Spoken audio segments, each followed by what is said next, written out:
Tao po. Dito kaya yun? Dito kaya yun? Napakaliblib naman nito. Pero tama-tama. Hindi na ako masusundan ng mga sundalo dito. Bumukas ang pintuan ng bahay. Nakita niya ang kababata niyang si Noel. Oh, Silverio? Teka, anong ginagawa mo rito? Pare, pwede bang patuloyin mo muna ako, pare? Teka. Paano mo nalamang nandito ako, pare? Pare, binigay sa akin ng tatay mo ang address mo. Pare, papasukin mo muna ako. Sige. Halata ang takot sa itsura noon ni Silverio. Inalam naman ni Noel kung bakit. Ano ba kasing problema, pare? Pare, napatay ko yung konsyal ng bayan sa atin. Ano? Bakit? Bakit mo ginawa yun? Pare, alam ng lahat sa atin kung paano niya agawan ng lupa yung mga taga ron sa atin. At isa kami ron, pare. May katwirang ka naman pala. Pare, tulungan mo ako. Itago mo ako, pare. Alam kong sa tagal mo nang hindi umuwi sa atin, meron kang magagawang paraan para hindi ako mahuli ng mga sundalo at pulis. Pare, magulo na buhay ko. Sisingit ka pa? Pare, sinasabi mo bang... Pare, hindi mo lang alam kung anong buhay ko ngayon. Merong napakalaking dahilan kung bakit hindi na ako umuwi sa atin. Bakit nga ba, pare? Pare, nasa Kilusan na ako, pare. Kilusan? Ano yun? Kilusan? Sa madaling sabi, miyembro na ako ng NPA, pare. Katunayan, paalis na sana ako eh. Pupunta na ako sa bundok. Pero bigla kitang nasa lubong. Pare, pag ba nasa loob ka ng Kilusan, hindi ka ba basta madadakip ng militar? Siyempre hindi. Pare, kalaban namin ng mga militar. Pero paring Noel, paano ka umabot sa ganyan? Kwento mo naman. Pare, nung kolehiyo pa man tayo, alam mo naman siguro, sa ating dalawa, ako yung madalas na sumasama sa paanyaya ng rally. Ibig mong sabihin, dahil sa pagrarally nyo noon tuluyan ka nang naging rebelde? Oo, pare. Wala akong magagawa eh. Andito na ako. Hindi ako basta makaalis. Kasi pare, papatayin ako ng mga kasamahan ko. Kaya ikaw, kung tutuusin, may paraan pa eh. Magiging okay pa buhay mo. Panagutan mo sa kulungan yung nagawa mong pagpatay dun sa konsehal ng bayan. Ako, siguro hanggang kamatayan rebelde pa rin ako, pare. Pare, ayoko makulong. Anong gusto mo? Papatay ka ng tao tapos hindi mo pananagutan? Teka nga. Ikaw, wala ka pa bang napatay? Wala pa naman, pare. Sa 7 taon ko sa Kilusan, wala pa naman. Ikaw, ano na nangyari sa'yo pag alis ko ron sa atin? Nakapagtapos ka ba, pare? Hindi nga eh. Tinuloy ko na lang yung bukid namin. Matanda na rin naman si tatay at nanay eh. Walang ibang gagawa ron kundi ako. Sa kasamaang palad nga, pare, kalahati pa sa lupa namin ang hinagip ng konsehal na yon. Oo, pare, aminin ko sa'yo. Galit na galit ako sa kanya. Kaya nang makakuha ko ng pagkakataon, pinatay ko siya, pare. Pero hindi naman ako nakita ng maraming tao. Kasi ginawa ko yun. Nandun ako sa taas ng puno. Paano nalaman ng mga sundalo tsaka ng mga pulis na ikaw ang pumatay sa konsihal? Hindi ko alam pare. Basta nagulat na lang ako eh. Habang naglalakad ako papalayo, tinugis ako ng mga sundalo tsaka ng mga pulis. Ganun ba? Pare, di ba ikaw na rin nagsabi na kapag nandiyan ka sa loob ng kilusan, hindi ka mahuhuli ng mga sundalo at pulis? Pare, isama mo ko dyan pare. Ano ka ba? May pag-asa ka pa pare. Huwag mong pasukin ng mas magulong buhay ko pare. Mahirap mapasok sa mundong ganito. Baka hindi mo alam ang sinasabi mo. Napakahirap. Kapag pumasok ka rito, wala ka nang lalabasan. Tignan mo. Ang edad ko na ngayon pare. Wala na ako sa kalendaryo. Pero, eto pa rin ako. Nasa kilusan pa rin ako. Nagtatrabaho kami at pumapatay para lang sa nakakataas. Pare, bakit di ka pa umalis dyan?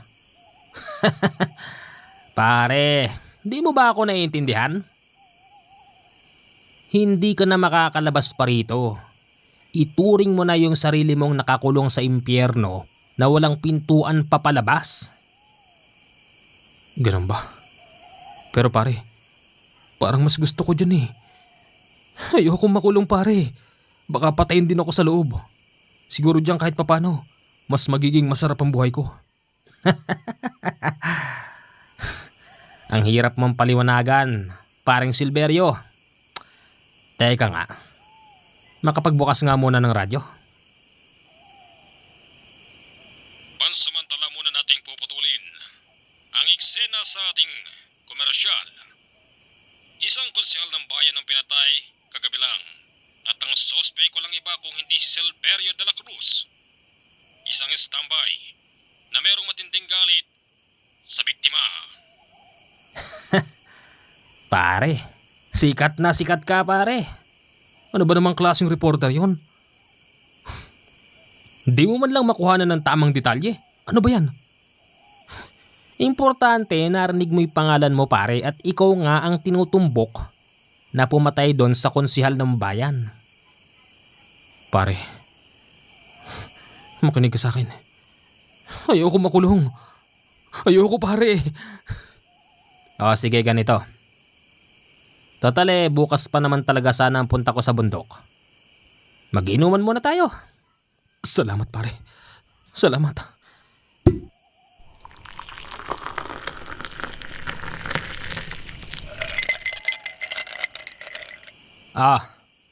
Tumagay ka muna para mabawasan naman yung daga sa dibdib mo. Pare, alam ba ng mga magulang mo na isa ka ng... Oo pare, tanggap naman nila yun.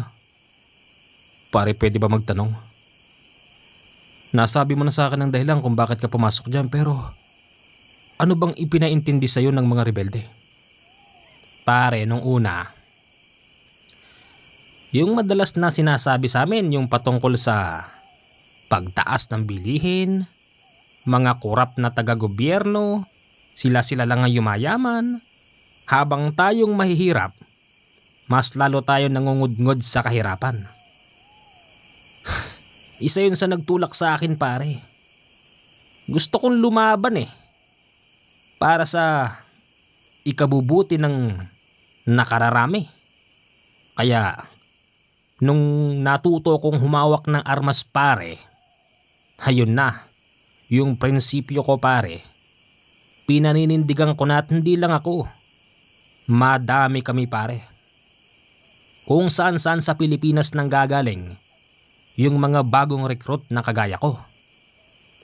Pero pare, nang mga ilang taon na ako dito sa Kilusan, doon ko unti-unting napagtatanto na parang baliwala lang yata pinaglalaban namin. Tsaka nakikita ko naman pare kung paano magpakasarap yung nasa itaas habang kami nagugutom at parang mga dagang tinutugis ng mga sundalo sa loob ng kagubatan. Isang beses pare, hinding-hindi ko makakalimutan ng enkwentro na yun. Nilaglagan ba naman kami ng bomba ng mga helicopter ng militar? Nadali nga yung babae eh. Yung kaklase ko pa mismo. Sino doon? Si Michi. Si Michi? Pati si Michi? Oo pare. Pati siya. Nalin lang siya ng kilusan. Pero kahit na alam ko nang walang patutunguhan tong ipinaglalaban namin paring Silverio, heto pa rin ako. Gustuhin ko mang kumalas, wala ako magawa eh. Kaya tatanggapin ko na lang sa buhay ko pare na ganito na lang ako. Habang nag-uusap si Noel at si Silverio, may kumatok sa pintuan. Wala naman sanang inaasahan na bisita si Noel. Pero pagbukas niya nagulat siya dahil mga kasamahan niya ang naroroon. Ka Noel? Kaya pala Buloy, Kabuloy. Pwede ba kaming pumasok? May bisita ako eh. Ganun ba? Sige, babalik na lang kami mamaya. Sige Kabuloy. Nakita ni Silverio na may barilang mga yon sa tagiliran. May bitbit din silang tiklis ng kamatis at mga bayong.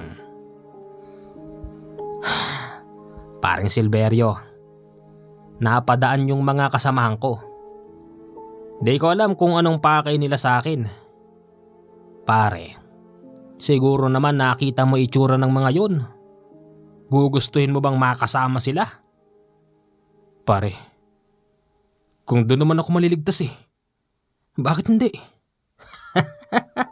Ang tigas ng ulo mo pare. Walang kaligtasan doon. Uulitin ko sa'yo, yung napasukan ko, matatawag kong impyerno pare. Walang labasan. Walang pintuan. Siguro kung magpapalit tayo ng sitwasyon, mas gugustuhin ko pa sa iyo eh. Kesa yung sa akin malaya nga ako, pero para bang may mata ng demonyong nakatingin sa akin kahit saan ako magpunta. Pare, naiintindihan kita. Pero sana maintindihan mo rin ako pare. Sige, kung talagang desidido ka. Pero pare, ito ang tandaan mo ah. Pag may nangyaring masama sa'yo, hindi kita sagutin pare. Tsaka isa pa, pagsapi mo sa kilusan, kailangan bakal ang dibdib mo, puso mo, at tanggalin mo yung konsensya mo pare. Hindi pwede doon yan. Kasi pag ganyan ang pinairal mo, baka doon ka pa mamatay. Sige pare. Kinabukasan umakyat sila ng kabundukan kung saan nandun ang kuta ng mga NPA. Nang makita si Silverio ng kanilang commander, humugot ito ng baril at itinutok sa kanya. Commander Anday, sandali. Sino tong kasama mo ha? Kanoel? Kalma lang. Siya si Silverio, yung kababata ko. Di nyo ba narinig sa radyo? Ibig sabihin, ikaw yung ibinalita sa radyo kagabi. Ikaw yung pumatay ng konsyal ng bayan. Tama ba ako doon? Oo. Bakit mo nagawa yun? Tsaka anong tingin mo sa amin? Kanlungan ng kriminal? Commander Anday, napag-isip-isip kasi ng kaibigan ko, baka ito yung tamang lugar para sa kanya. Handa siyang sumapi sa atin. Lahat ng ipagagawa nyo sa kanya gagawin niya. Hindi porket nakapatay ka ng tao ay pasok ka na sa amin. May pag-asa ka pa. Anong ibig niyo sabihin? Pero nandirito ka na At alam mo na ang aming kuta, kaya hindi ka na pwedeng lumabas pa. Commander Anday, kung ako man po'y tatanggapin nyo sa kilusan, tatanawin ko po itong malaking utang na loob. Malaking utang na loob. Alam mo bata, sa tagal ko na sa kilusan, ngayon pa lang ako nakaengkwentro ng ganyan. Sigurado ka bang kaya mo yung panindigan? Bakal ba puso mo? Oo. Sabagay, pinatay mo yung konsehal ng bayan. Dapat lang ding pinapatay yung mga ganyan, ang mga politikong korap na walang ginawa kung hindi magpahirap sa mga mahihirap. Commander Anday, meron ho ba akong pagsubok? Para lang makapasok ako sa inyo? Meron syempre.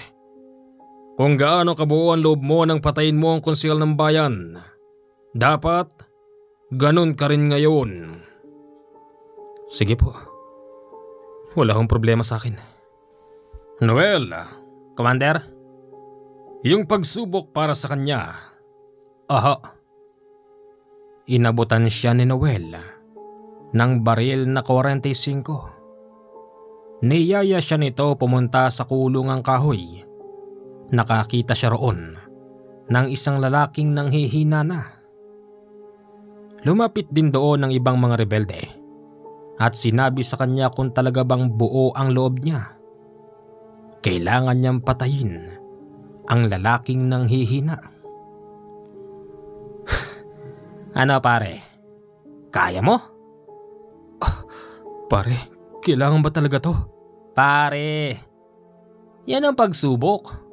Ganto ka rin ba ng una? Hindi. Pero yung mga bagong recruit na kusang pumapasok, ganyan ang pagsubok pare. Ano pang inaantay mo?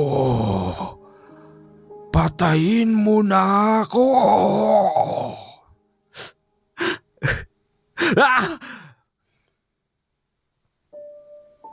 Pinutokan niya sa ulo yung lalaking nanghihina. Pagkatapos nun, abot tenga ang ngiti ng mga rebelde. Lalo na si Commander Anday. Napakalaki ng ngiti nito. Inakbayan siya noon at sinabing, "Tanggap ka na, iho.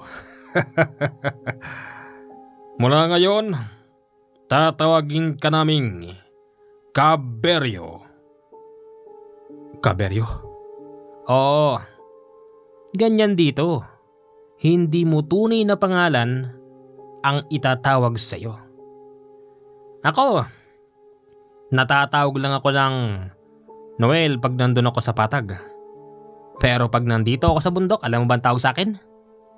Ano nga ba? Wala mo. Hindi. Kaole. Kaole ang tawag sa akin dito. Ngayon, Kaberyo, opisyal ka ng miyembro ng kilusan. Salamat. Salamat. Sa pagpasok sa kilusan ni Silverio, dito niya nakilala ang isang babaeng tahimik. Tinatanong niya kay Noel kung sino ba yung babaeng yun. Ayan si Kaalbia. Bago lang yan dito. Mga ilang buwan pa lang pero ayon sa commander natin galing siya sa ibang unit. Ibang unit? Oo. Anong ibig mo sabihin? Parang sa mga sundalo merong ibang unit. Ganon din sila. Palipat-lipat ng destino para hindi makakilala. Ganun ba? Marami ka pa talagang hindi alam. Excuse me? Yes? Ako nga pala si Kaberyo. Ako naman si Kaalbia. Bago ka lang pala rito? Oo, mga ilang buwan pa lang. Paano mo naman naisipan na pumasok sa kilusan? Estudyante pa ako noon. Kaya ito na ako ngayon. Wala na akong magagawa. Hindi na ako pwedeng umalis dito. Dapat nga, hindi ka pumasok dito. Ang hirap ng buhay dito. Pagsisisihan mo yan bandang huli. Hindi naman siguro. Mas mahirap kung bubugbugin ako ng mga pulis at sundalo tapos papatayin. Bahala ka. Teka, saan ka pupunta? Doon lang. Kinulit-kulit niya si Kaalbia. Naging kapalagayan niya ito ng loob dahil meron naman pala itong naitatagong kahinhinan. Kapag tinitignan niya sa kanang side ang babae, kitang-kita ang kagandahan. Kaberyo? Oh, bakit? Di ba binigyan kanila ng pagsubok? Oo. Ikaw, di ba sabi mo nung nag-aaral ka pa ng college? Oo. Alam mo, mas mahirap ang naging pagsubok namin. Sino? Kaming mga kababaihan. Hindi ko na mabilang kung ilang commander na ba ng kilusan ang gumahasa sa akin. Talaga? Hindi ko masikmura yun ah. Totoo yun, Kaberyo. Gustuhin ko mang umalis. Hindi ko magawa. Kasi kahit saan ako magpunta, alam kong may matang nakatingin sa amin. Wala ka bang planong umalis? Marami nang nagsisisi. Marami nang gustong umalis. Kaya lang hindi ganun kadali yun. Alam mo, Kaalbia, sayang naman yung ganda mo. Marami ka pang magagawa sa buhay. Ilan taong ka na ba? 29. Mas matanda lang pala ako sa inong konti. Nakakauwi ka pa ba sa inyo? Hindi na. Matagal na akong di nakakauwi. Katulad ni Kaole. Ganon? Ano nagiging buhay niyo rito kapag sasapit ang Pasko at Bagong Taon? Wala kaming Pasko. Wala rin kaming Bagong Taon. Ganon ang buhay dito sa kabundukan. At kung tutuusin, wala rin kaming tigil putukan. Kalbia? Buti hindi ka nabuntis. Hindi naman. Pasalamat na rin ako dahil meron akong iniinom na halamang gamot. Halamang gamot? Saan mo yun nakukuha?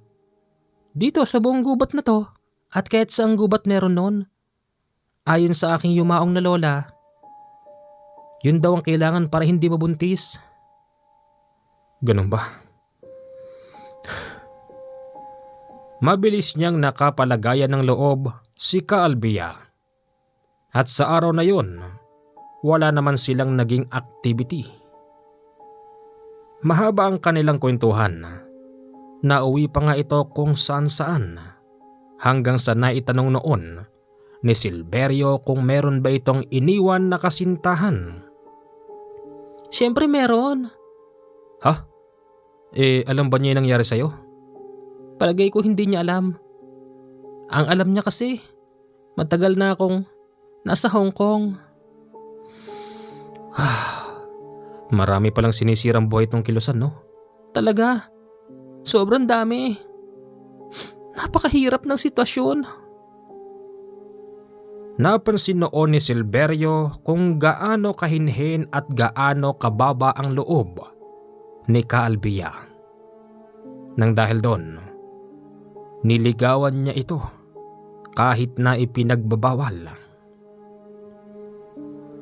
Simula nang maging sila, nagtatalik sila sa isang kubo at hindi naman yun lingid sa kaalaman ni Commander Andaya. Oh, congratulations, Commander. Kaberyo, Kaalbia, hindi naman lingid sa amin ang pagmamahalan yung dalawa. Oo, mahigpit na ipinagbabawal yan. Pero hindi dito sa akin. Kapag kayo'y napunta sa iba, baka mapano kayong dalawa. Kaandaya, kung magdalang tao siya. Ano naman problema doon? Ibig ko sabihin, kailangan ba nating magpa-ospital? Hindi uso ang ospital sa atin. Siya nga pala. Kabuloy. Ano po yun? Ilatag mo na sa kanila ang aktibidad natin ngayong araw na ito. Opo, Commander. Inilatag ang aktibidad. Ang plano, mang-aambus sila ng mga sundalo. Nakita kasi nilang merong ginagawang daan sa medyo makipot na bahagi at magubat. Napansin nilang may nagpapatrolyang sundalo at nagbabantay. Yun daw ang tatambangan nila sa araw na yun. Kasama rin noon ang kasintahan ni Silverio. Makinig kayong lahat. Kapag tapos nating pumutok ng tag-iisang magasin, kahit walang namatay sa kabilang panig, kailangan tumalilis na tayong lahat. Ipapakita natin sa mga militar ang lakas ng puwersa natin dito. Naka-standby sila sa mataas na bahagi at nagtatago. Nakita na nilang may dumarating na isang truck ng sundalo. Pero bago pa man sila makapagpaputok, sila ang inunahang putukan ng mga sundalo dahil nakaalerto sila. Mabilis silang nagpulasan. Tinamaan noon si Silverio sa paa. May tama ka! Wala ito. Huwag mo ako intindihin. Okay lang ako. Nakapagpaputok man ng baril ang mga NPA, pero lahat sila'y may sugat. Bokya! Bokya ang lakad natin sa araw na ito. May araw din ang mga militar na yan. Yung sumunod na inilatag na plano. Lalakarin nila sa dilim ang mga sundalo. Hindi sabay-sabay, pero isa-isa lang. Magpagaling ka, Caberio. May lakad pa tayo sa susunod na araw. Commander Anday, baka hindi ako makasama. Parang mababali yung buto ko sa paa. Ako rin po. Lahat po kami may sugat. Hindi kayo pwedeng magdahilan. Tandaan nyo, nandito kayo sa loob ng kilusan. Kita niya yung galit sa mga mata ni Commander Anday. Nang dahil doon, lahat ng sugatan ay pinabalik sa susunod na lakad. Dito raw nakatira yung kapitan nila. Balita ko, meron daw yan babae rito. Caberio? Noel? Bakit Noel? Kaole, yan ang itawag mo sa akin. Pasensya na Kaole. Ikaw ang mahuunang pumasok. Yang mangga na yan. Sa gawi pa dyan, merong saging. Gapangin mo yung kapitan. Kapitan ba ng ano yun? Kapitan ng militar. Gapangin mo siya. Patayin mo. Bahala kami rito sa labas. At kapag may lumaban, papatayin din namin. Oo. Gumapang nga doon si Silverio. Tiyempong nakabukas ang pintuan. Wala naman siyang naririnig na kung ano.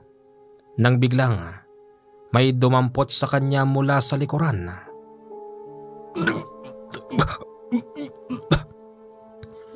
Ano kailangan mo sa akin?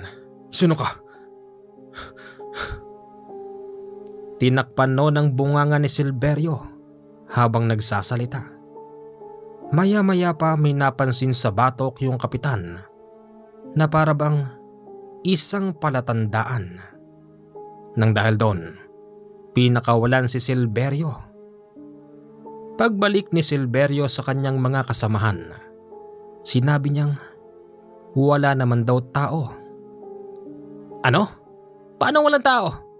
Wala talagang tao. Kaoli. Pasukin niyo kaya? Di bale, nagsasayang lang pala tayo ng oras dito. Mali yung ibinigay sa atin na impormasyon. Mali nga. Tara na. Nagsasayang lang tayo ng oras dito. Sa pagbalik nila sa kabundukan, may nadaanan silang mga kubo. Yung mga kasamahan nila. Kahit walang basbas, pinasok nila ang mga yun. Pinagkukuha ang lahat ng pwedeng makain. At yung mga kababaihan hinalay. Labis ang pagmamakaawa ng isang matandang babae. Sa harapan pa kasi mismo ni Silverio at ng kasintahan niyang rebelde, hinahala yun ng kapwa nila rebelde. Parang awa niyo na. Huwag mong patayin ang anak ko. Wika nung matandang babae. Lumapit pa nga sa kanila yun at sabihin daw sa kasamahan nilang rebelde na awatin ang ginagawa ng kasama. Pero wala silang nagawa. Napansin ni Silverio yung matinding akap ng matandang babae kay Albia. Yung mukha nun halos nakadikit na sa tiyan. Nakaluhod kasi yung matanda habang nakayakap. Ale, bitiwan mo ako. Kapag hindi ka lumayo sa akin, puputukan kita. Albia, tama na. Kakainis kasi.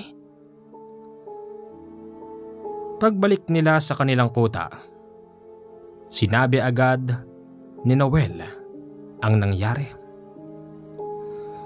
Sino ba nagbigay ng impormasyon na yon? May nagbato lang ng tip sa amin Commander. Sa susunod, siguraduhin nyo lakad nyo para hindi nasasayang ang oras. Buloy, balita ko tumikim ka na naman ng laman. Commander, mas mainam na yun kesa iba pa makinabang. Dapat nga, isasama ko pa siya rito. Pero, napag-isip-isip ko wag na. Hindi siya masyadong masarap. Ikaw talaga, Buloy.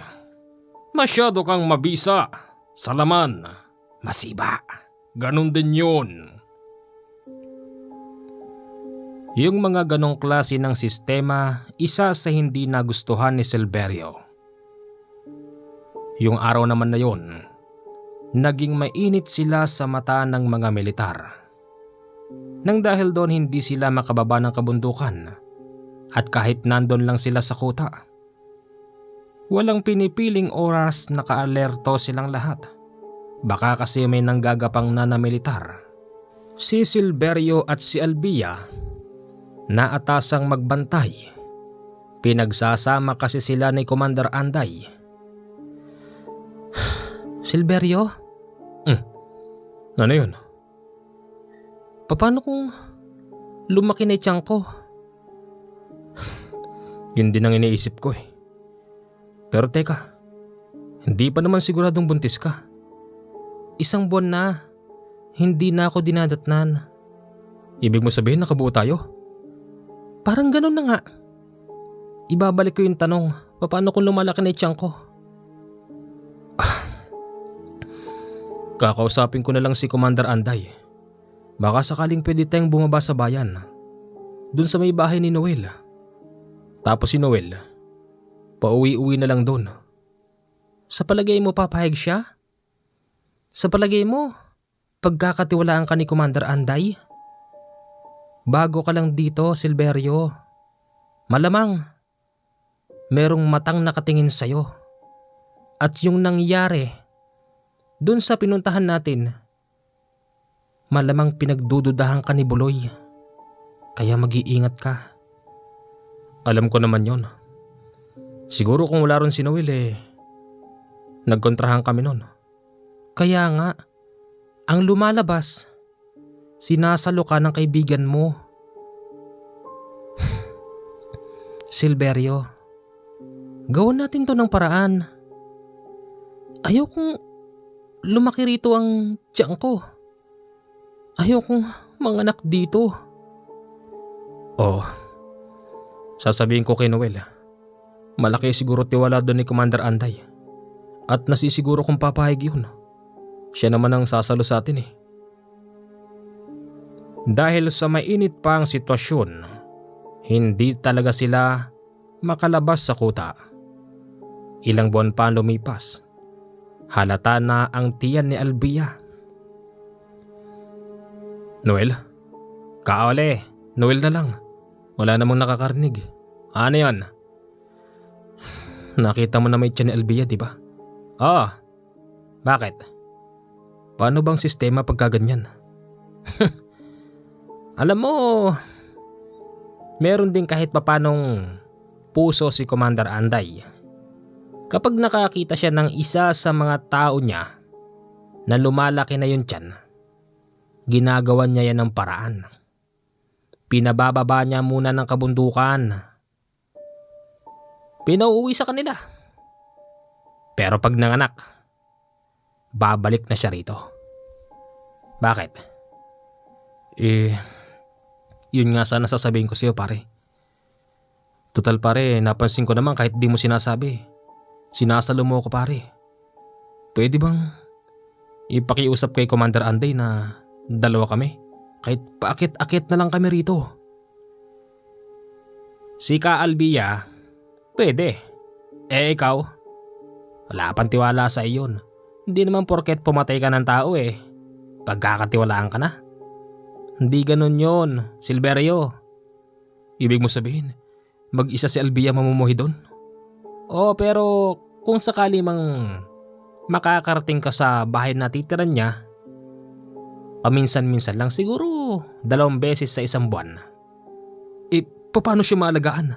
Wala nang pakialam doon si Commander Anday. Basta ginawa niya yung nararapat. Katulad ng sinabi ko sa iyo noong una, mahirap lusutan ang buhay dito. Ngayon nandito ka na. Naintindihan mo na ba? Oo, pare. Sige. Kahit medyo malaki na ang tiyan ni Albia, nandun pa rin ito sa kabundukan. Katunayan, pinapayagan na nga ito ni Commander Anday na doon muna manirahan sa bahay ni Noel. Pero ayaw niya kung siya lang mag-isa. Ayaw niyang pumayag mag-isa ron. Mas gusto niyang kasama si Silverio.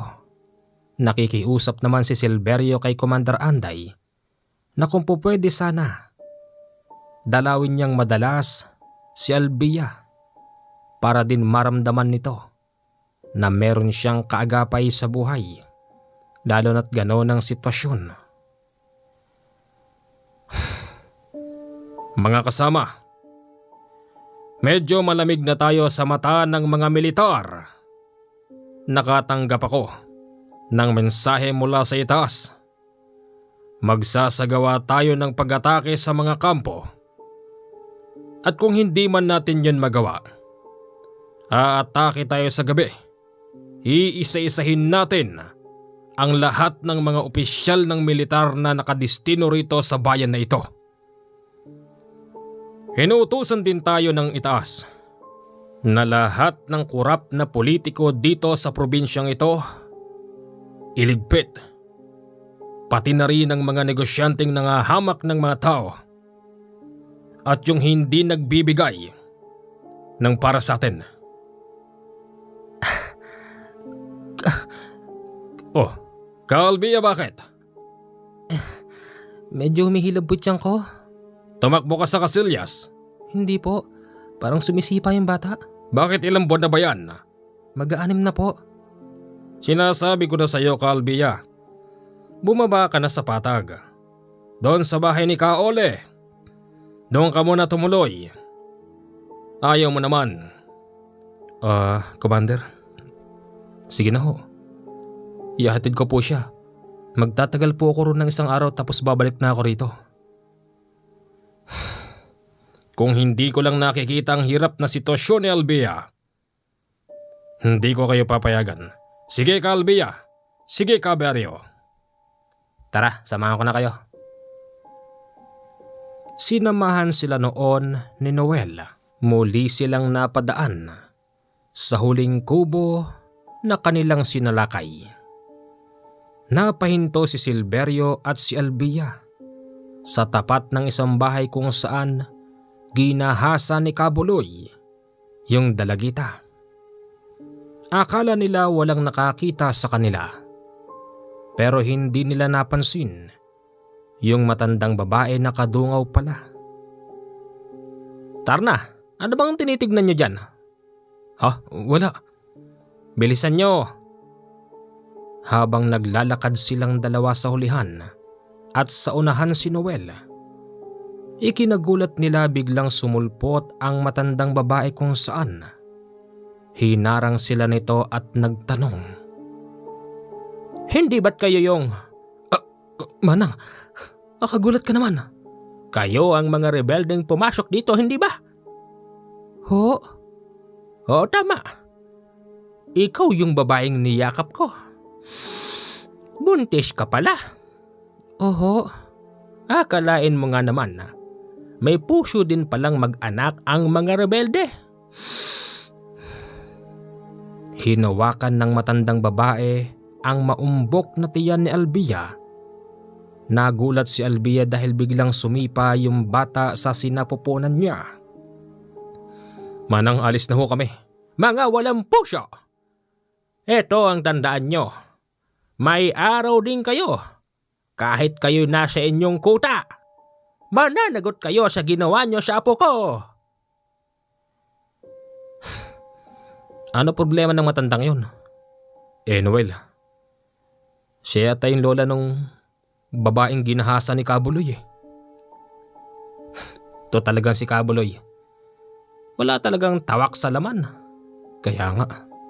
Buti na nga lang si Albia. Hindi siya natuloy na hagasain nung bago-bago siya rito. Dahil sa akin kaya hindi natuloy. Dahil sa'yo? Teka Albia, totoo ba yun? Oo.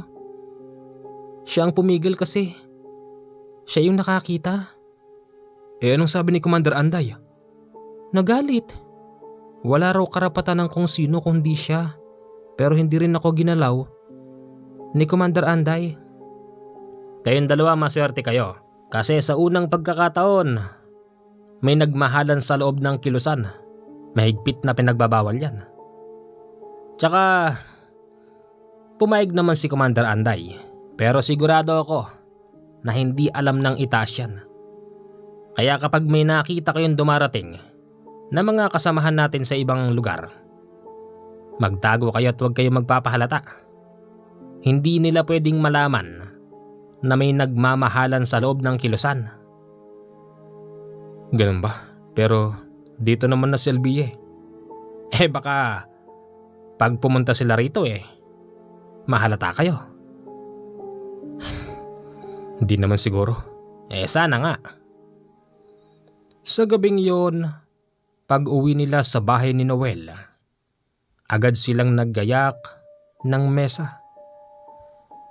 Kakarnihin ko na ba yung manok? Nandun sa likod. Pagpunta roon ni Silverio, laking gulat niya nang makita niya yung matandang babae nakaharang sa kulungan. Kayo na naman? Paano nyo kami nasundan? Mananagot kayo. Mananagot kayo. Pare, tagal mo naman dyan. Teka, ikaw yung matanda rong kanina. Siya ka pa. Mamamatay kayong dalawa. Lahat kayo. Lahat kayo. Baliw na matanda to. Pare, wag. Nandito tayo sa bayan. Manang, umalis na ho kayo. Takang-taka sila kung paano sila nasundan ng matandang yun. Nang dahil doon naisip din nilang baka sugurin sila ng mga pulis at militar. Kaya't ng gabing yon nakaalerto sila. Sa kabutihang palad, wala namang dumating na banta mula sa mga sundalo at pulis. Kinabukasan babalik na si Noel at si Silverio sa kuta. Pero bago sila umalis, may iniwan si Silverio kay Albia. Kunin mo ito. Ano yan? Bigay ito sa akin ng tatay ko. Pangontra. Pangontra saan? Hindi ko kasi gusto yung pagpaparamdam ng matandang yun eh. Parang pakawari ko may mali. Bakit? Sino ba siya?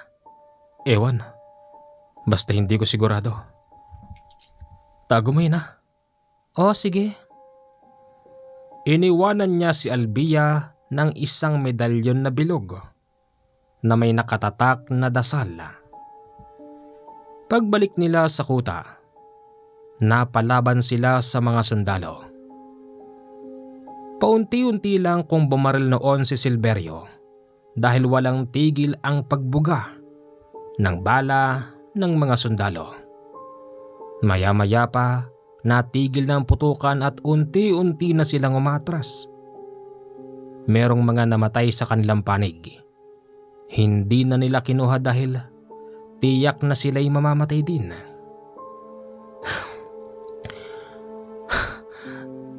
Namatay yung si Kabuloy. Ano? Tinamaan si Kabuloy? Oo!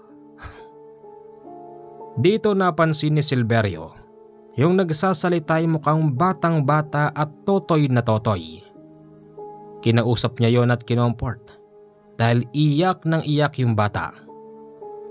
Nakakwentuhan niya ito nang makalayo na sila sa pinangyarihan ng putukan. Bakit ka pumasok dito? Mahirap pong lumabas. Kailangan na tong panindigan. Para na rin sa akin at sa mga mahal ko sa buhay. Isa pa po akong estudyante. Alam kong hinahanap ako ngayon ng mga magulang ko. Pero wala eh. Nandito na ako.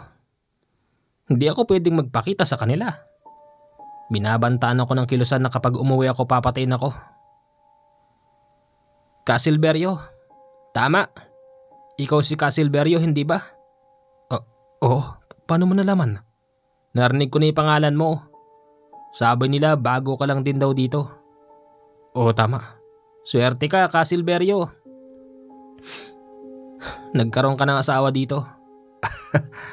Swerte nga, oo, tama. Dumating na yung araw na kailangan nilang mang-ambus at gapangin ang mga militar. May hawak si Commander Anday na papel. Nakalagay doon ang pangalan ng mga sundalo at pulis na papatayin. Isa si Silverio sa naatasan na pumatay. Silverio, ibibigay ko sa iyong buong tiwala. Patayin mo ang taon to. Sino siya? Siya ay isang tenyente sa constabulary. Ito ang lugar niya. Teka. Parang ito yata yung lugar na dinadaanan namin ah. Saan? Oo, tama.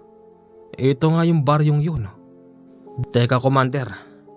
Dito ba lumaki yung tenyente na to? Hindi. Diyan siya madalas naglalagi. Kaya kailangan diyan ka magbabantay. Huwag kang aalis sa lugar na yan hanggat hindi mo siya napapatay. Tumalima naman si Silverio sa utos ni Commander Anday. Meron siyang kasamang 2 kasamahan. Masusi nilang binantayan ng buong baryo at kung darating doon ang nasabing tenyente, hindi sila magsasayang ng oras at papatayin nila ito nang walang awa. Mga kasama, halos maghapon na tayo rito. Wala namang dumadating na sundalo. Konting antay pa, Kaberyo. Hanggang sa inabot na sila ng dilim. Mas lumapit pa sila ng kaunti dahil hindi naman sila basta mamamataan. Napatapat sila sa bahay nung matandang misteryoso. Kitang-kita nila. Lumabas ang matandang yon at pumunta sa halamanan. Maya-maya pa merong isang napakalaking ibon na lumabas sa halaman. Ano yun? Ibon? Hindi ibon yun. Aswang yata yun eh. Pinuntahan nila yung halaman ng palihim at doon sila nakakita ng kalahating katawan ng tao. Sumilip rin sila sa pintuan. Wala palang kasama doon yung matanda. Walang tao. Tara na, Kaberyo. Baka dumating pa ang mga sundalo. Maaktuhan tayo dito. Sige. Paglabas nila Silverio, pumasok sa isip niya si Albia. Baka raw kasi si Albia ang puntahan nung aswang na matanda. Kahit hindi sakop ng kanilang misyon ang pagbaba sa bayan, pinilit ni Silverio na marating yung tinutuluyan ni Albia. Ayos ka lang dito? Oo, okay lang naman ako. Makinig ka sa akin. Yung matandang humaharang sa atin, aswang pala siya. Naisip ko baka puntahan ka niya eh. Wala naman. Tsaka yung binigay mo sa akin na pangontra, okay naman. Mukha namang mabisa. Mukhang mabisa? Bakit? Nagamit mo na ba? Hindi naman. Basta mag-iingat ka rito ha. San ba lakad nyo? Doon sa may baryong may matanda. Pumupunta raw doon yung tenyente. Mag-iingat kayo ha? Oo. Mabilis silang bumalik sa liblib na baryo. Pagdating nila roon, nakarinig sila ng ingay. Kaberyo, palagay ko, andyan na yung tenyente. Tignan mo, parang may nagsasayang mga bata ron. Parang may nagpaparabol yata ng mga sitsirya. Tsaka, yung isa nagsindi ng sigarilyo. Oo, tama ka. Ganito ang mga kasama. Hoy, ikaw. Oo. Tayong dalawa lalapit doon. Gagapangin natin yung tenyente. At ikaw dito ka lang ha? Oo, sige. Isang oras ang lumipas at nabalot na ng katahimikan ang buong liblib na baryo. Nanggagapang si Silverio at yung kasama niya. Nang matunton nila yung mismong kubong tinutulugan ng tenyente, sinabi ni Silverio na siya na lang ang mag-isang papasok at mag-aantabay lang siya sa labas. Pagpasok niya roon, dumiretso siya sa loob ng kwarto. Wala! Puro wala ang sinasabi niya, kaya't lumabas na siya. Pero paglabas niya, isang putok ng barilang narinig niya. Tinamaan yung kasama niyang nagbabantay sa labas. Tiyempong sa ulo pa ang tama nun, dahilan ng agaran nitong pagkamatay. Mabilis siyang nagtatakbo. Pagdating niya naman sa isa niyang kasama, sinabi niya ang nangyari, pati na raw ang kasama nila. Bumalik sila sa kuta at nang malaman ni Commander Anday, naghihinagpis ito sa galit. Talagang matinik yung tenyente na yan. Commander, bakit sino ba siya? Anong record ng taong yun? Nanggaling yan sa probinsya ng Iloilo. Balita ko marami raw siyang tinumbang aswang doon. Ano? Aswang? Oo. Ngayon nandito siya sa Mindanao. Mukhang hindi lang rebelde ang planong itumba ng tenyente na yan. Mukhang planong pumatay din ng aswang. Aswang? Naisip ni Silverio na doon mismo sa baryong yon ay may nakatirang aswang. Hindi tayo titigil. Kailangan mabura sa landas natin ang tenyente na yan. Ako titira. Sige, huwag mo siyang tigilan. Lahat gawin mo. Magpanggap kang nagtitinda ng balot sa gabi. Lahat gawin mo para hindi ka mahalata. Sige, Commander. Hindi lang siya mag-isa ang nagmamanman doon. Marami na sila. At isang araw na tiyempohan nila yung tenyente na nandoon. Wala itong pang itaas na damit. Nakasuot pa rin ito ng pangsundalo pang ibaba at nakakombat. Sa tagiliran nito ay merong isang 45 baril. Kasalukuyan silang nagpapanggap na nagtitinda ng kung ano-ano. Kumot! Unan! Bili na ho kayo! Bili na ho kayo ng kumot tsaka unan. Quality ho yan. Murang-mura lang. Lumapit sa kanila yung sundalong nakahubad. Pero yung baril nito ay nilagay niya sa likod. Nagtanong sa kanila kung magkano yun. Agad naman yon sinagot ni Silverio. Maya-maya pa. Matutuloy na sana ang plano dahil pagkakataon na yun. Nang biglang yung matandang babae lumapit sa kanila at sinabing, "Sir! Bakit bibili ka pa? Marami naman akong mga hindi nagagamit na mga kumot at unan. Doon na lang tayo sa bahay. Bibigyan kita ng libre." Habang sinasabi yon ng matandang babae, nakatingin ito sa kanya na animoy. May ibig sabihin. Nasulot pa tayo. Dapat pati matanda na yon itumba na natin eh. Hindi tayo pwedeng padalos-dalos. Bakit? Hindi ba sinabi naman ni Commander na kung sinong haharang sa daan, itumba natin? Shh! Kang masyado maingay. Baka mabulilyaso tayo. Mahirap na naman bukas. Ano naman kaya isusuot natin?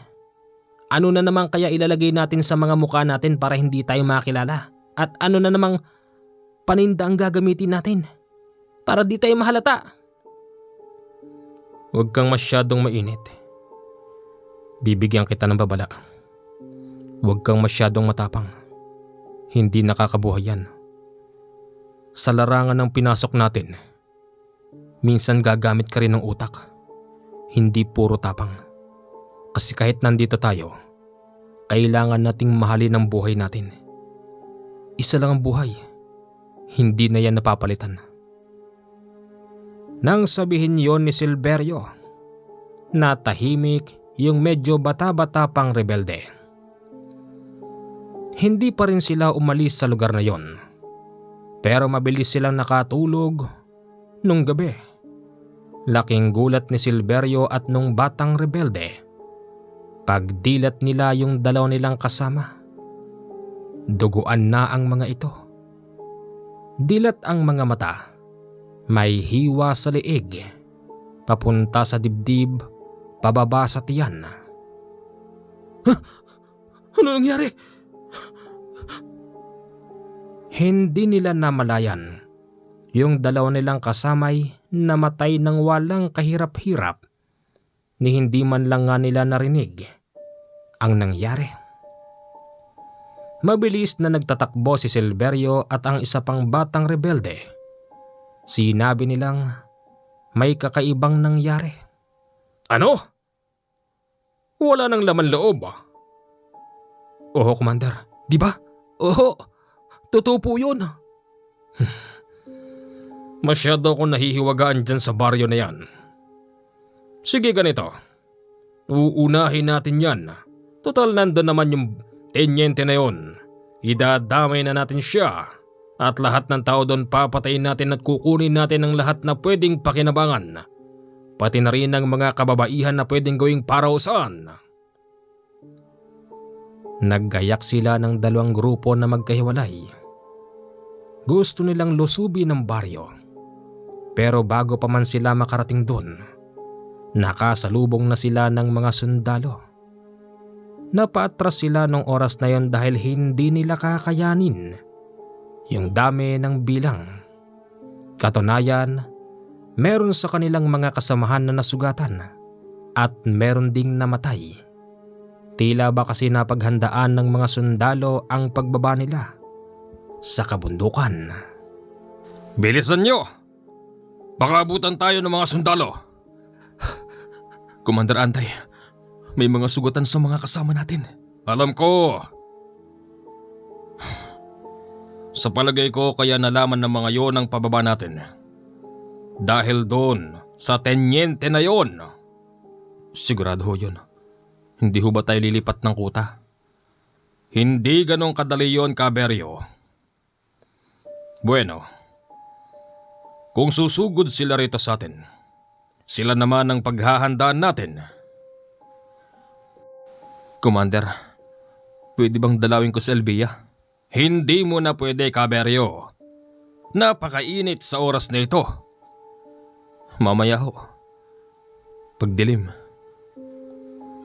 Naiintindihan naman ni Commander Anday ang sitwasyon ng buntis na babae. Pumayag ito na pumunta si Caberio sa bayan kung saan naroroon si Elvia. Mag-isa lang siyang naglalakad. Wala siyang bitbit na mahabang armas, pero meron sa tagiliran. Nang marating niya yung bayan, ikinagulat niya dahil ang dami-daming mga checkpoint. Elvia? Elvia? Oh, buti naman. Dinalaw mo na ako. Teka, bakit may nangyari ba dito? Wala naman. Namimiss lang kita. Hindi ka ba nahihirapan? Hindi naman. Kamusta sitwasyon sa bundok? Ayun. Maraming nasugatan. Imbis na kami ang mga ambos, kami ngayon ang nadali. Hindi namin inaasahan. Ang dami-daming sundalo dun sa may baryong dinadaanan natin. Malamang, nasabi na ng mga tao doon na merong mga rebelding dumadaan. Kaya nga, Elvia, hindi ako maaaring magtagal. Napakaraming checkpoint dito. Baka mamaya nasundan ako. Sige, mag-iingat ka. Sa muling pagdaan niya sa checkpoint ng mga sundalo, kahit naglalakad lang siya, hinarang siya nung isa na may bitbit na mahabang baril. Hoy! Hoy! Ako ho ba? Ikaw nga! Huminto ka! Hinto! Oh, bakit po? Sige, kapkapan niyo yan. Mabuti na lang at wala siyang baril noong oras na yon. Pero may nakuha sa kanya, sa wallet niya. Isang kulay puting papel na may balot na napakakapal na plastik. Ani mo'y iniingatan ng papel na yon at ingat na ingat siyang mabasa at malukot. Ano to? Ha? Ano to? Wala ho yan. Kinuha ng mga militar ang papel na yon. Pagkatapos noon, tsaka siya pinakawalan. Sobra naman mga yun. Labag na sa batas yung ginagawa nila. Nagpatuloy siya sa paglalakad. Hindi muna siya dumaan sa baryo. Umikot siya kahit medyo malayo. Sa pag-iwas pala noon ni Silverio, doon pa siya makakakita ng karumal-dumal. Ano yun? Hindi. Aswang! Nakakita siya ng mga aswang. Nasa 7 ang bilang ng mga ito. Lahat ng mga yon ay naglalakihang tao at aso. Tinugis siya ng mga ito hanggang sa makarating siya sa kuta. Nagsisisigaw noon si Silverio, kaya't sinalubong siya ng mga kapwa niya rebelde. Itinuturo ni Silverio yung mga naglalakihang aso, kaya't binaril ito ng mga rebelde. Ano nangyari sa'yo? Commander, may umahabol sa akin mga malalaking aso. Sige, paputukan niyo yan. Nang putukan ng mga rebelde yung mga naglalakihang aso at tao, doon pa lang siya tinigilan. Akala ko katapusan ko na. Sa susunod, mag-iingat ka na, ha? Opo, Commander. Opo. Isang araw, may nakarating na mensahe kay Commander Anday. May darating daw na ibang unit ng mga rebelde. Inaantay na nilang dumating ang mga yon. Ang problema, umabot ng hanggang alas 6 ng hapon. Maski isa, walang nakarating sa kuta. Silverio, Commander, magsama ka ng 5 kasama natin. Salubungin niyo ang mga darating. Hapon na, nag-aalala ko baka mamaya nakasalubong sila ng mga militar. oho, tara. 5 katao ang kasama niya, kasama yung bagong recruit na medyo bata-bata pa. Habang sila'y naglalakbay sa madilim na kagubatan, nakadinig sila nung para bang may galit na galit. Ang lakas nung angel nun. Bumubulahaw yon sa loob ng kagubatan. Napayuko sila nung oras na yon at nagmamasid lang. Kaberyo! Kaberyo! Oh, ano yun? Hindi ket aswang yun? Ayan na naman sila. Bakit ba ang hilig nilang makialam? Nandito tayo sa bundok. Natural, hindi maiiwasan na meron tayong makakalaban na ganyan. Umalerto kayo. Iligtas nyo ang bawat sarili. Nawala yung angil, kaya't nagpatuloy sila sa dahan-dahang paglakad. Hindi nila alam, yung bandang kaliwa mga 2 dipa na lang. Bangin pala yun. Nauuna si Kaberyo at yung bata-batang rebelde. Nasa hulihan yung 3. Nang biglang sinalakay ng aswang yung 3 nasa likuran. Pinutukan naman ito ni Silverio at ng batang rebelde pero hindi man lang natinag yung mga aswang. Wala silang pagpipilian kung hindi bumalik at tumakbo. Iniwan nilang wakwak ang tiyan ng mga kasamahan nilang rebelde. Pagbalik sa kuta, agad na sinabi yun ni Silverio sa commander. Masyadong napapadalas ang pagsalaki ng aswang. Kaole, Commander, hindi ba't may nalalaman ka pagdating sa pangontra? opo. Ngayon, hindi lang ang mga sundalo at pulis ang kakalabanin natin. Pati na rin ang mga aswang na yan.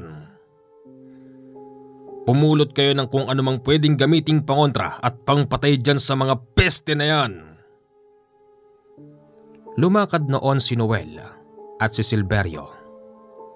Bumukod sila sa nakararami.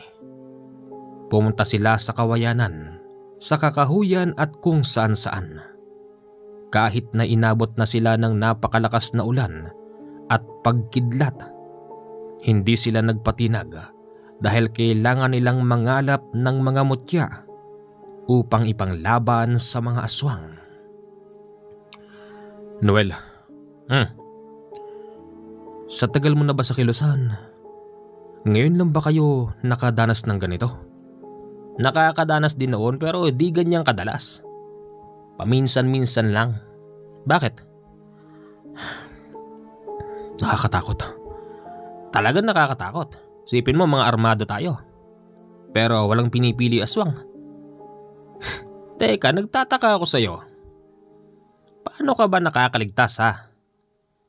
Yung mga kasama mo lang ang madalas namamatay kapag inaatake ng aswang. Hindi ko alam. Nililihisan ako eh. Swerte mo. Bakit kasi hindi tayo lumipat ng kuta? Bakit nagtsatsaga tayo rito? May aswang pala rito sa bayang to. Alam mo, hindi ganong kabilis ang paglipat ng kuta. Kailangan. Meron tayong kapatid sa pupuntahan. Kailangan yung lupa niya ibibigay niya sa kilusan. Tsaka kapag lipat at maraming mga mata, malalaman agad ng mga militar na may nagkakampo na mga rebelde. Dito, kahit papaano ligtas tayo. Napansin ko lang parang may kulang eh. Bakit di tayo maglagay ng mga patibong? Para yung mga darating, masisilo sila sa mga patibong natin. Hindi ganun kadali yon. Kasi maraming mga NPA na mahihina yung utak. Baka yung patibong natin tayo pa masilo. Ganun? Oo, nako. Luto na utak ng mga yan sa gutom. Maging ako. Ganon din minsan. Sa sobrang hilo ko sa gutom.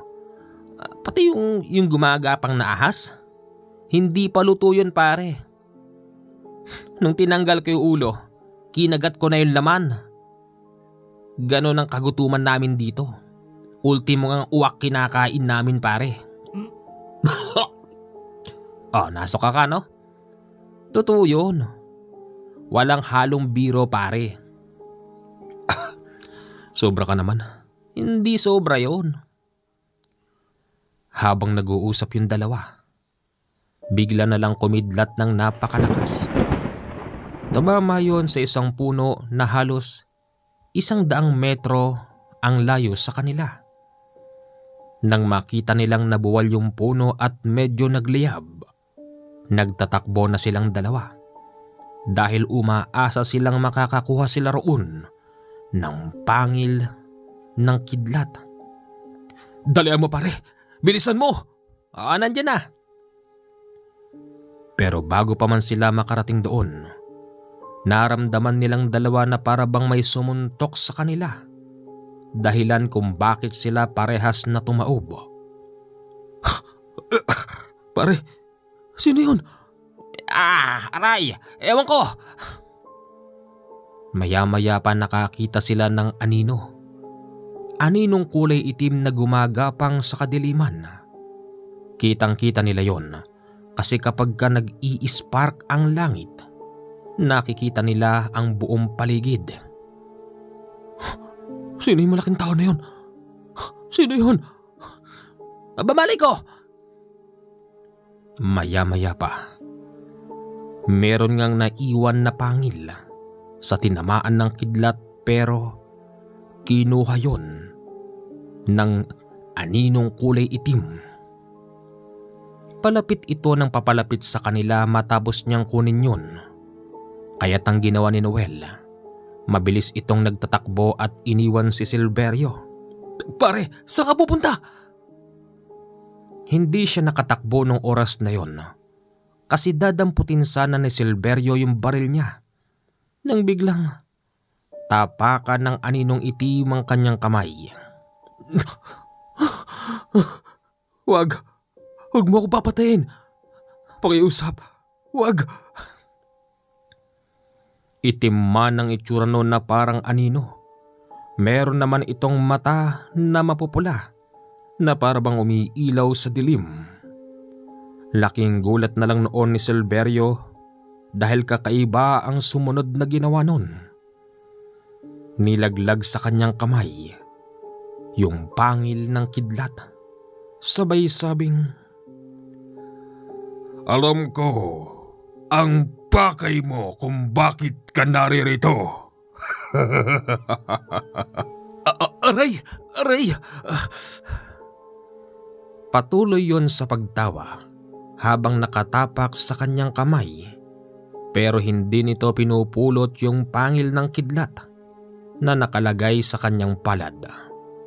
Maya-maya pa, bigla na lang itong nawala. Doon palang bumangon si Silverio. Mabilis siyang nagtatakbo. Bit-bit yung pangil ng kidlat at ang mahaba nitong baril. Inabutan niya si Noel na nagtatago sa likod ng puno. Pare! Shh! Kamingay! May aswang pare! Ha? Nakita ni Silverio yung papasugod na aswang. Dadambahin sana siya nito nang bigla niya itong unahan ng suntok gamit ang kaliwang kamao. Manghang-mangha si Noel sa nakita niya dahil isang suntok lang sa aswang. Bigla itong nagtatakbo. Pare, nadali mo yun? Ha? Ewan. Teka, ano nangyari doon? Bigla namang nawala eh. Tara na, bumalik na tayo sa kuta. Sabihin natin kay Commander ang nangyari. O sige, tara. Hindi sinabi ni Silverio na meron siyang nakuhang pangil ng kidlat. Nilagay niya kasi yon sa kanyang bewang kaya hindi mahahalata. Yung ibang grupo naman, may sinasabing nakakuha daw sila ng kung ano-anong klase ng mutya. May ipinakikita silang bato na ayon sa mga ito. Yung iba nakuha nila sa ilog. Yung iba daw nakatarak sa lupa. Patingin nga ng sinasabi niyang mutya. Nang makumpirma ni Commander Anday na hindi totoong mutya yun, lahat ng mga nagsabing mutya naman yun, dinagukan niya at tinuldok ng baril sa likod. Sabi kayo ng sabi na mutya ito. Mga bato lang to. Mga bato.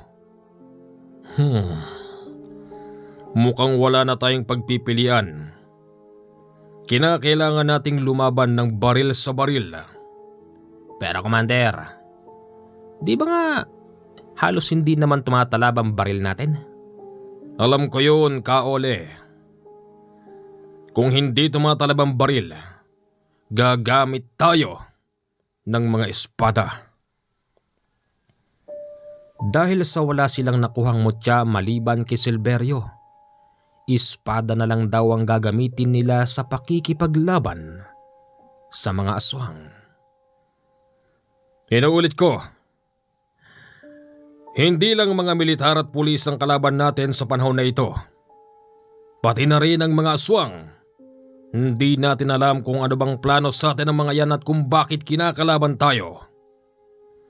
Commander, duda ko doon ang galing sa baryong yon. Yung mga aswang eh. Yung tinutuluyan ba nung tenyente? Oo. Hindi ba't kayo na rin ang nagsabi na yung tenyente na yon ay maraming itinumbang aswang doon sa Iloilo? Siguro, kaya dito naman niyang pumunta kasi itutumba niya rin yung mga aswang doon sa baryong yon. Marahil, nagkukunwari lang yon na mabait na tao para itumba niya lahat ng aswang doon. Parang hindi ako kumbinsido. Kaole, di mo kasi maintindihan, Kaberyo. Ang mga militar mahusay ding magbalat kayo yan. Sa palagay ko hindi ganoon. Po. Kasi walang panahon ng mga militar sa mga aswang. Magtutumba lang sila ng aswang kung kinakailangan at kung kasukdulan. Malamang ang plano ng tenyenteng yan. Tayo pa din. Mga kasama, magsigsihanda kayo. Lulusubin natin ang baryong yan. Tandaan nyo, hindi tayo gagamit ng baril. Gagamit tayo ng ating mga balaraw at espada. Lahat sila noon ay umayon. Nagantay sila ng pagkakataon. Inantay pa nila ang 2 araw para mawala yung bilog na buwan. Ayon kasi kay Commander Anday, mas malakas ang mga aswang kapag bilog ang buwan. Anong ginagawa mo rito? Ho? Ang sabi ko, anong ginagawa mo? Nakatambay. Ibig ko sabihin, hindi mo ba pupuntahan si Albia? Pwede ho ba? Puntahan mo na. Bumalik ka agad. Salamat po. Sige na. Mabilis siyang bumaba sa kabundukan. Katulad ng dati, napakarami pa ring checkpoint.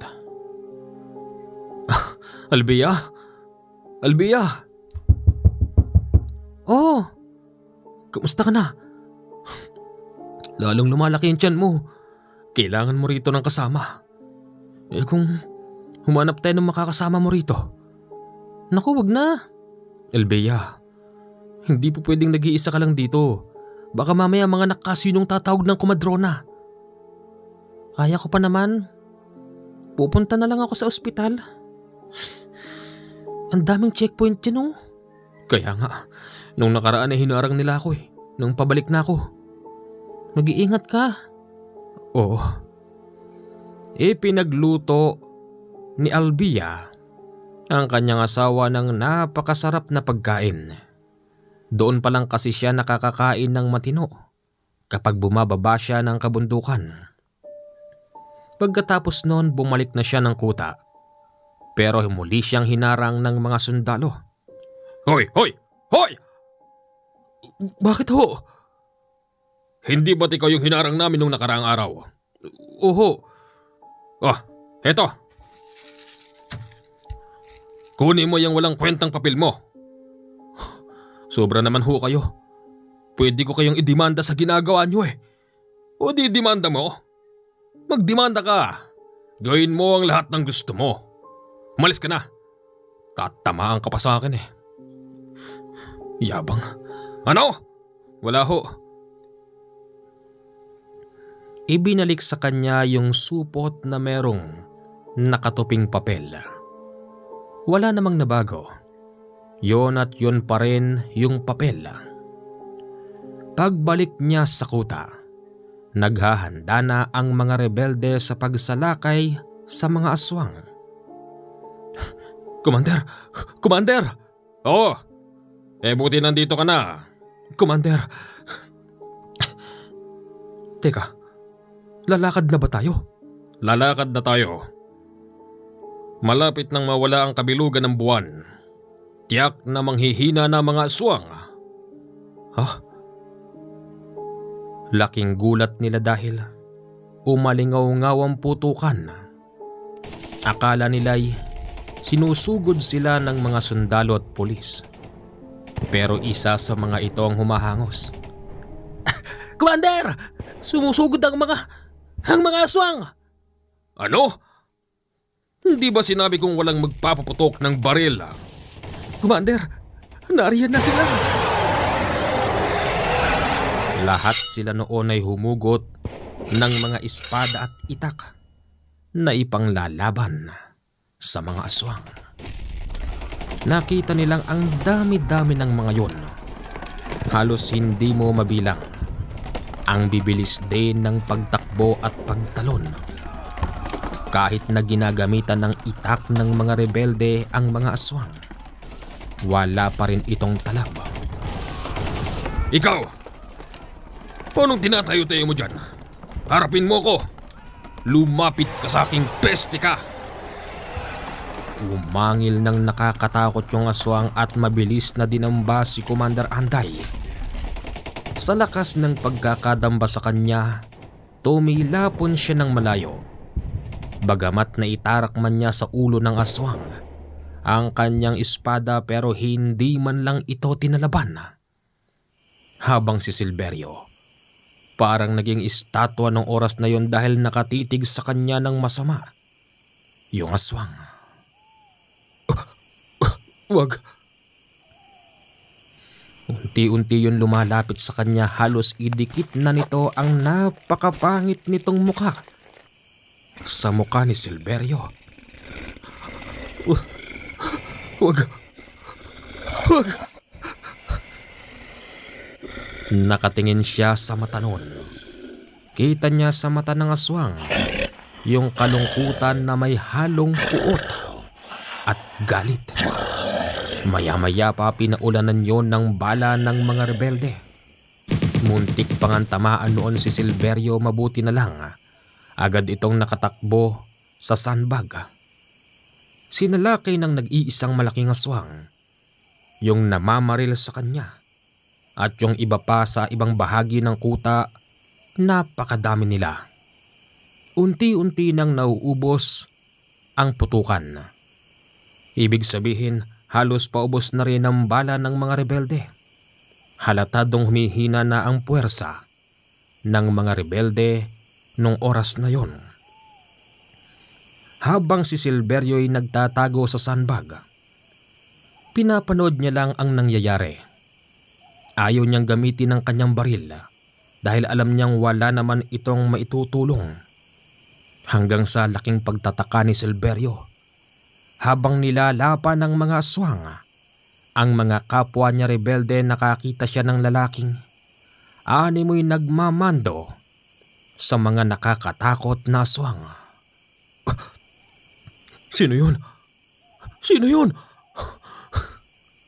Nakita rin ni Silverio nang lumapit doon ng 4 na aswang na animoy may ibinubulong sa taong nagmamando sa kanila. Alam ni Silverio sa kanyang sarili na hindi yun aswang, pero ang nakapagtataka, sino nga ba ang taong yon at bakit sinusunod siya ng mga aswang? Kung ano ang ituro ng taong yon ang pinupuntahan ng mga aswang. Nakita din noon si Silverio. Alam niyang nakatingin siya rito. Inaantay na lang ni Silverio ang pagkumpas ng kamay ng lalaki para siya'y suguri ng mga aswang. Pero hindi siya itinuro. Kalaunan, umatras ang mga natitira pang rebelde.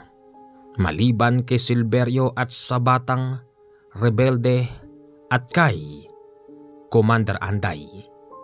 Napakadaming sugatang mga rebelde nung mga oras na yon at hindi na makatakbo. Sigaw ng sigaw si Commander Anday na walang atras. Isinisigaw niyang patay kung patay. Pero tila ba walang nakikinig sa kanya sa mga malalakas pang rebelde. Hanggang sa lahat sila'y naipon sa isang gilid. Nagsigsilapitan ang hindi bababa sa 20 aswang. Nakapagitna sa kanila yung taong animoy kanilang leader na sinusunod nila ang utos. Sino ka ba? Bakit inuutusan mo mga aswang na patayin kami lahat dito? Commander, hindi yata aswang ang isang yan. Nakita nila yung napakadaming aswang unti-unting nagbalik sa pagiging tao. Namukaan noon ni Silverio yung isa. Siya yung matandang babae. Kumpirmado. Ang mga taga-baryong yon ay purong mga aswang. Hindi niya kilala yung mukha ng iba, pero napansin niyang karamihan mga payat na tao. Lahat sila'y natahimik at ang nagsalita, yung lalaking sinusunod nila kanina. Sumosobra na kasi kayo. Imbis na nananahimik yung baryo, ginugulo nyo at ang lahat ng pwedeng pakinabangan. Kinuha nyo. Ultimong ang mga babae na pwede nyong gawing parausan. Kinuha ninyo. Pinatay nyo pa yung iba. At ito ang nagtulak sa mga aswang sa baryo para kayo'y salakayin at pagpapapatayin. Sino ka ba? Aswang ka rin ba katulad nila? Hindi ako aswang. Isa akong manggagamot. Takang-taka sila. Paanong sinusunod ng mga aswang ang isang manggagamot? Hanggang sa nagpakilala yon sa kanila.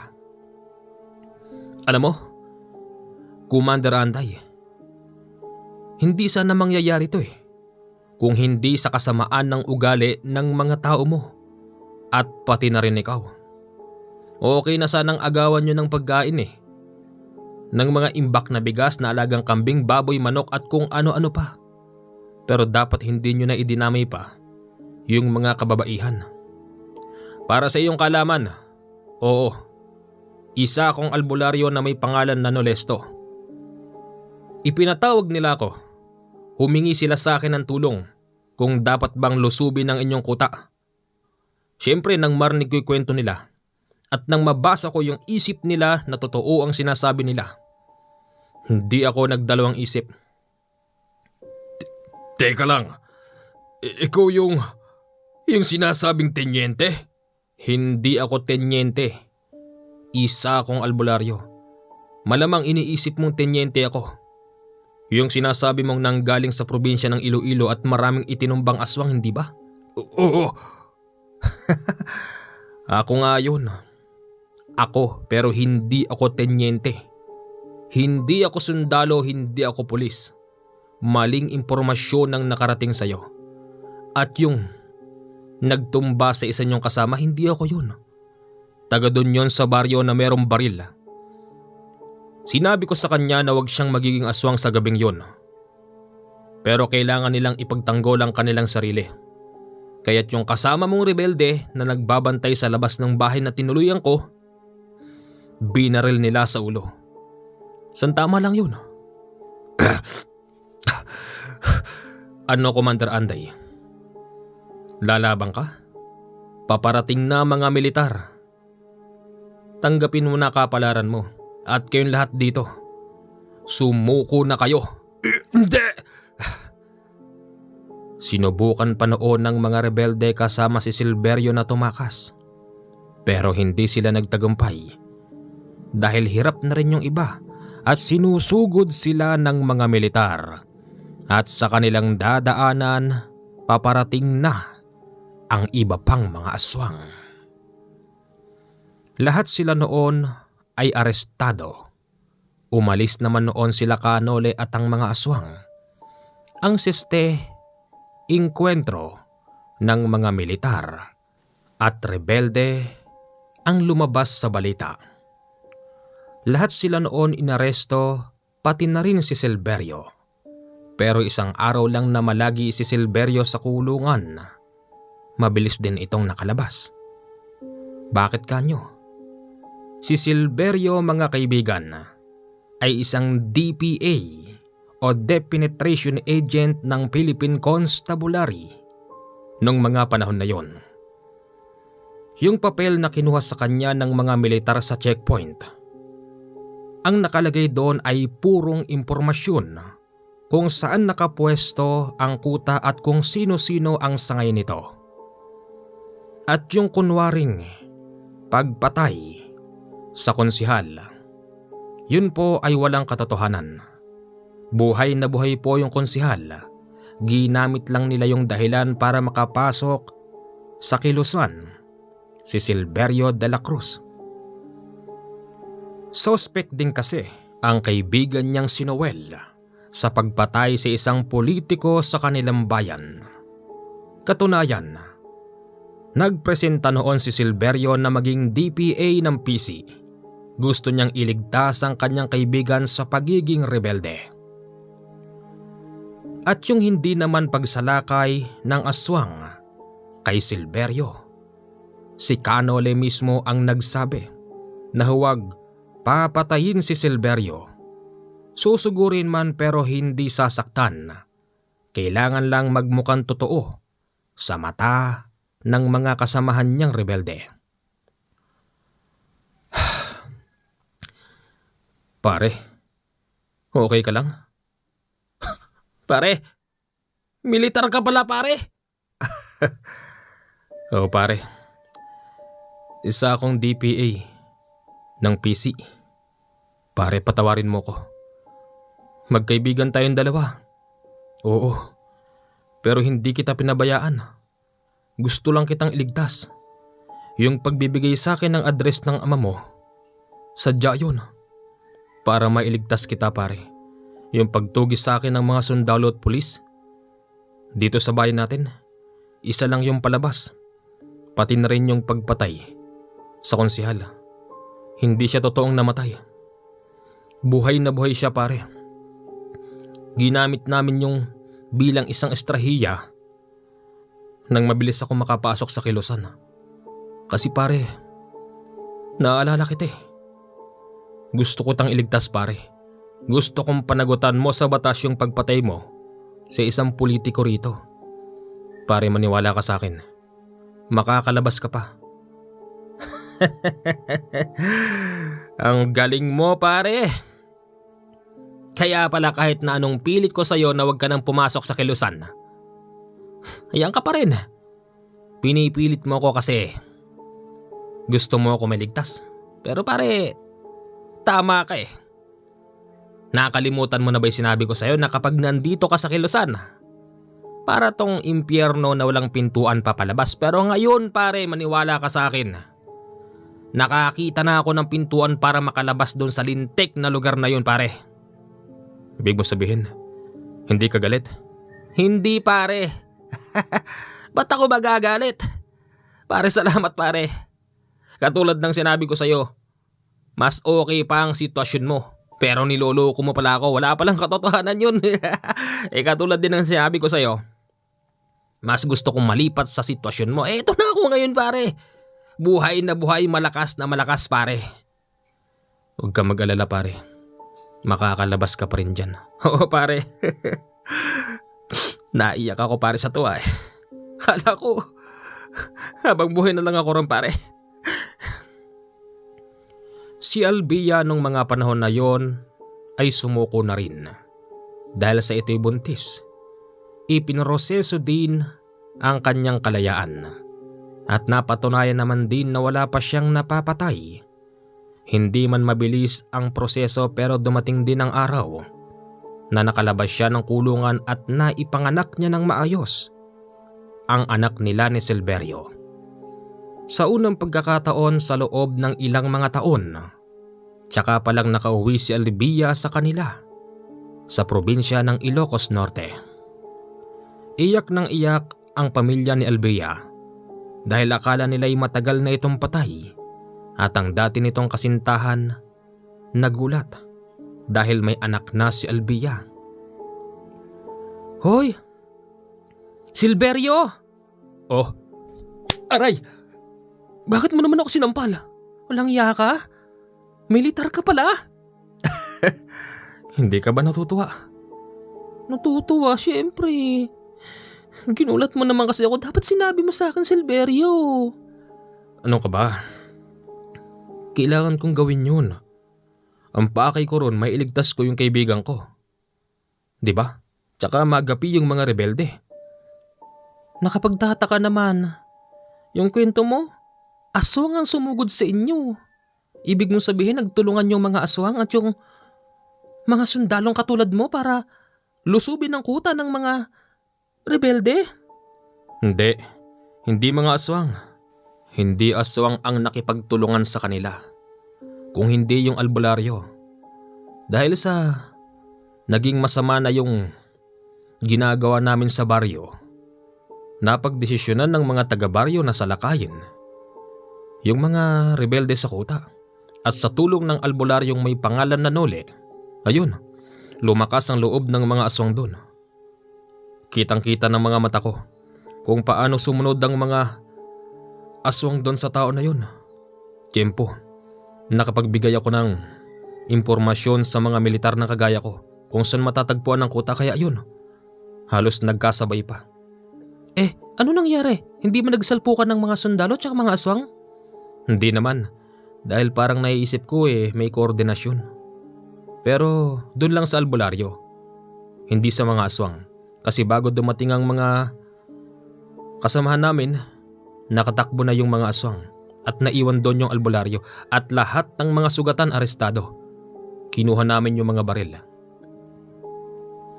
Nako, iniisip ko, paglabas ni Commander Anday, baka mapano tayo? Hindi niya alam. Sinigurado namin na wala siyang malalaman patungkol sa akin at ang alam niya ay nakukulong ako. Tayong dalawa. Talaga?